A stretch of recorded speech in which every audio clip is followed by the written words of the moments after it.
బట్టతలతో బాధపడుతున్నారా? ఆధునితనమైన పద్ధతిలో హెయిర్ ట్రాన్స్ప్లాంటేషన్ చేయబడును. Face clinic, Hyderabad. కొత్తపల్లి గీత గారు ఆ కోటాలో తీసుకున్నారు కానీ, అంటే ఎస్టీ కోటాలో, ఆమె అసలు ఎస్టీయే కాదు, ఆమె వేరే క్యాస్ట్కి సంబంధించినటువంటి మహిళ అని కూడా ట్రోల్ చేస్తా ఉన్నారు మిమ్మల్ని. దానికి ఏమి ఆన్సర్ చేస్తారు? ఇది నేను చిన్నప్పటి నుంచి నా బర్త్ సర్టిఫికెట్ నుంచి ట్రోల్ అవుతూనే ఉంది. అంతేనా? అంతే. నాకు అలవాటు అయిపోయింది. ఎందుకంటే నేను 18వ సంవత్సరంలో బీఈడీ చేశా. ఓకే. 19లో బ్యాంక్ ఆఫీసర్గా చేశా. ఓకే. 21కి డిప్యూటీ కలెక్టర్గా సెలెక్ట్ అయ్యా. 23 నుంచి డిప్యూటీ కలెక్టర్గా చేశా. తర్వాత ఒక ఎంపీగా చేశా.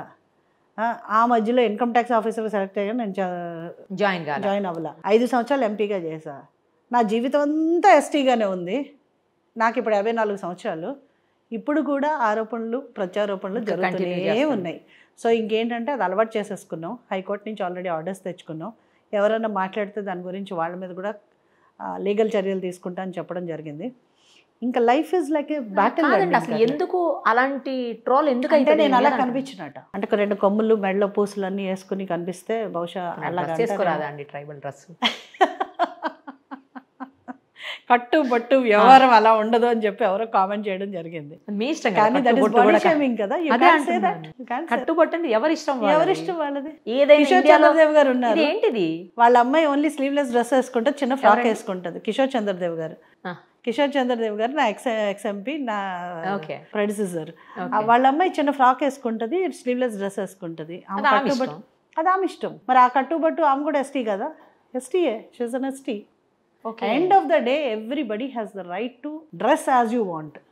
నాకు ఇలా ఉండడం నాకు నచ్చుతుంది, నేను వేసుకుంటాను. సింపుల్. నాకు బట్టు పెద్దది పెట్టుకోవడం ఇష్టం, నేను పెట్టుకుంటాను. That's it. It's like I always feel that you always need to have some decorum when you carry your self. So I maintain my own decorum. దానికోసం నువ్వు అందుకని ఇలా ఉన్నావు కాబట్టి నువ్వు ఎస్టీ కాదు.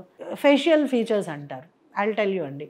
ఫేషియల్ ఫీచర్స్ ఏదైతే కొండ ప్రాంతంలో ఉంటారో వాళ్ళకి ఫేషియల్ ఫీచర్స్ ఒకలాగా ఉంటాయి ఎన్విరాన్మెంట్ వలన. మా ఫాదర్ కలెక్టర్గా చేశారు, బయటకు వచ్చారు. ఇప్పుడు నేను ఎస్టీ అన్న సర్టిఫికేట్ ఉంది కాబట్టి నేను వెళ్ళి అక్కడే ఉంటాను, నేను చదువుకోను, నేను ఇక్కడే ఉంటాను, ఈ ప్రాంతంలోనే ఉంటాను, నాకు డెవలప్మెంట్ వద్దు, ఈ ప్రాంతంలోనే పెళ్లి చేసుకుంటాను. ఇంకా అలాంటి వాడు ప్రభుత్వ పథకాలన్నీ ఎందుకండి? ఒక ఎస్టీ పుట్టిన దగ్గర నుంచి సచ్చే వరకు అక్కడే బతకాలంటే చాలా మంది మీనింగ్ ఏంటి? యుఎస్లో కూడా ఉన్నారు చాలా మంది. ఆ మాటకు వస్తే సో వాళ్ళు ఎస్టీ కాకుండా పోరే. ఏంటంటే అండి, this is a small mind set. And ఎవరైతే ఇది మాట్లాడుతున్నారో these particular Adivasi, there are 500 Adivasi సంఘాలు. ఇప్పటికి మన కాన్స్టిట్యున్సీలో 500 ఆదివాసీ సంఘాలు ఉన్నాయి. పుట్టగొడుగుల్లా చాలా మంది వచ్చారు. కొన్ని సీరియస్గా నిజంగా ఆదివాసీల కోసం పనిచేస్తున్నాయి ఉన్నాయి. కొన్ని కేవలం బ్లాక్మెయిలింగ్ సొసైటీస్ ఉన్నాయి. ఆ సొసైటీలో యాక్చువల్లీ నా మీద కంప్లైంట్ పెట్టింది ఒక ఎంప్లాయీస్ అసోసియేషన్, ఆదివాసీ ఎంప్లాయీస్ అసోసియేషన్. నేను ఎంప్లాయీని కాదు ఫస్ట్ ఆఫ్ ఆల్. అవును. సెకండ్ థింగ్, వాళ్ళు చాలామంది ఎంప్లాయీస్ని అలా బ్లాక్మెయిల్ చేస్తూ ఎస్టీ కాదని నెలకి ఇంత అని చెప్పి డబ్బులు తీసుకుని వాళ్ళ యాక్టివిటీస్ చేస్తున్నారు. ఇది నేను చాలా సీరియస్ ఆరోపణ చేస్తున్నాను. ఒక ఆదివాసీ అసోసియేషన్ నా మీద కంప్లైంట్ పెట్టిన వాళ్ళు, నా మీదే కాకుండా ఆల్మోస్ట్ ఒక 250-300 మంది గిరిజనుల మీద ఇలాగే సర్టిఫికెట్ల మీద కంప్లైంట్ పెట్టి చివరికి అక్కడ ఉన్న ఎమ్మెల్యేని కూడా బ్లాక్మెయిల్ చేస్తూ, అంటే కేవలం డబ్బులు బ్లాక్మెయిల్ చేయడం కోసమే వెళ్ళి యాక్టివిటీ చేస్తున్నారు. మూడోది, వీళ్ళు ఏం చేస్తారంటే ఎవరైనా సరే అక్కడ ల్యాండ్స్లో ఏదైనా ఇండస్ట్రీ తీసుకొచ్చినా ఫస్ట్ మొదలు పెట్టగానే వాళ్ళ మీద కంప్లైంట్ వేస్తారు. ఏంటంటే వీళ్ళు ఎస్టీలు కాదు, ఈ ల్యాండ్ కబ్జా చేస్తారు. సో అక్కడ ఏమవుతుందంటే ఎస్టీ పేరునే జరుగుతుంది. కానీ ఎప్పుడైతే కంప్లైంట్ వేస్తారో ఎవరైతే వచ్చారో అక్కడ నాన్ ట్రైబల్స్ వాళ్ళ దగ్గర నుంచి డబ్బులు తీసుకుని తర్వాత బిల్డింగ్ ఈజీగా లేసిపోతుంది. సో 90% ఆఫ్ ద యాక్టివిటీస్ ఈ ఆదివాసీ సంఘాలు, కొన్ని అన్ని అన్నట్లేదు, ఇల్లీగల్ యాక్టివిటీస్, పర్టికులర్లీ చెప్పాలంటే గిరిజన వ్యతిరేక యాక్టివిటీస్. ఇవన్నీ కూడా ట్రైబల్ ఫర్ యాక్టివిటీస్ కాదు. వీళ్ళెవరు కూడా ఈ రోజు కూడా గిరిజనులకి సరియైన తిండి లేదు, సరియైన బట్ట లేదు, సరియైన గూడు లేదు అన్న దాని మీద ఎవరు పోరాటం చేయరు. ఈ రోజుకి లైవ్లీహుడ్స్ ఎట్లా ఉన్నాయి, వాళ్ళ జీవన విధానం ఎలా ఉంది, వాళ్ళ జీవన విధానం పెంచాలి, మనం వాళ్ళ కోసం కష్టపడాలి అన్న టార్గెట్ కాకుండా ఎవరైతే కొంచెం ఎదిగిన గిరిజన్స్ ఉంటారో వాళ్ళని బ్లాక్మెయిల్ చేసి వీళ్ళు సాధిస్తున్నారు. సో ఇదంతా కూడా అది బ్లాక్మెయిలింగ్ టెక్నిక్. సో కొంతమంది బలైపోయే వాళ్ళు ఉంటారు. ఇందులో చాలామంది బలైపోయారండి. చాలామంది ట్రైబల్స్ కూడా ఫైట్ చేయలేని వాళ్ళు బలైపోతారు. ఫైట్ చేసేవాళ్ళు నాలాగా ఫైట్ చేస్తూ ఉంటారు. This is all a part of the game అండి. This are war. ఇదంతా యుద్ధం. అంతేలేండి. ఎవ్రీబడీస్ లైఫ్ అండి. మీ లైఫ్లో ఒక బ్యాటిల్ ఉంటుంది, నా లైఫ్లో ఒక బ్యాటిల్ ఉంటుంది, ప్రతి ఒక్కరి లైఫ్లో ఒక బ్యాటిల్ ఉంటుంది. మనం బ్రతికినంతకాలం ఆ బ్యాటిల్స్ దాటుకుంటూ వెళ్ళాలి. That's what is life. For existence. Existence and not only existence, if you have some goal in లైఫ్లో మనం ఒక గోల్ పెట్టుకున్నప్పుడు అది సాధించడానికి, ఫర్ ఎగ్జాంపుల్ నాకున్న గోల్ ఏంటంటే, మా ఫాదర్ చనిపోకముందు ఒకటే చెప్పారు, మన గిరిజనులకి సేవ చేసేవాళ్ళు బయట నుంచి ఎవరో వచ్చి చేయరమ్మా, నువ్వు చేయాలి, అది నా ఏమని చెప్పారు. మా ఫాదర్కి నాకు విపరీతమైన అటాచ్మెంట్ అండి చిన్నప్పటి నుంచి. యాక్చువల్లీ నేను లేట్ ఏజ్లో నేను పుట్టాను. సో నేను 3rd క్లాస్ 4th క్లాస్కి వచ్చేసరికి ఆయన రిటైర్ అయిపోయారు. ఆయన నాతోటే మ్యాక్సిమం టైం స్పెండ్ చేసేవారు. సో ఆయన ఎప్పుడు కూడా ఆయన ఐడియాలజీ అనమాట. ఆయన ఎవరైనా వచ్చి అయ్యగారు ఈ కష్టం ఉందంటే జేబులో ఎంత ఉంటే అంత తీసి ఇచ్చేసేవారు. డాడీ వాళ్ళు నిజం చెప్పారా అబద్ధం చెప్పారా మీకు ఎలా తెలుసు అంటే, పైన ఒక కన్ను ఉందమ్మా చూస్తూ ఉంటుంది. ఒకవేళ నిజంగా అతను అవసరం కోసం వచ్చాడు అనుకో, మనం ఇవ్వలేదు అన్న బాధ ఉంటుంది. ఒకవేళ అతను మనం నిజంగానే మోసం చేశాడు అనుకో, ఆ కన్నుకి ఆ సమాధానం చెప్పుకుంటాడు. నేనైతే ఇచ్చాను అనేవారు.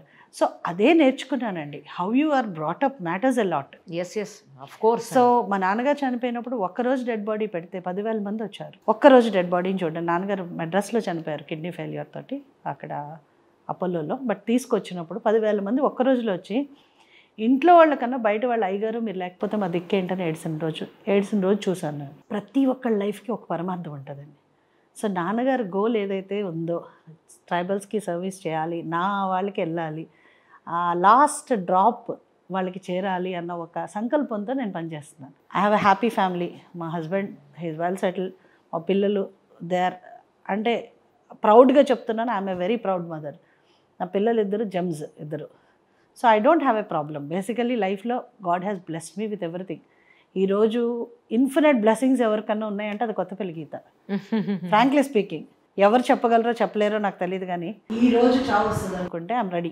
ఎందుకంటే అంత కంటెంటెడ్ నా లైఫ్లో. లేదండి, మీలాంటి వాళ్ళు ఉండాలి. ఇంకా మీరు చెప్పినటువంటి ఎస్సీ లాంటి వాళ్ళకి ఎన్ని ఇబ్బందులు పడుతున్న వాళ్ళు ఎంతో మందికి మీరు సర్వీస్ చేయాలి. మేబీ అందుకే వచ్చారేమో.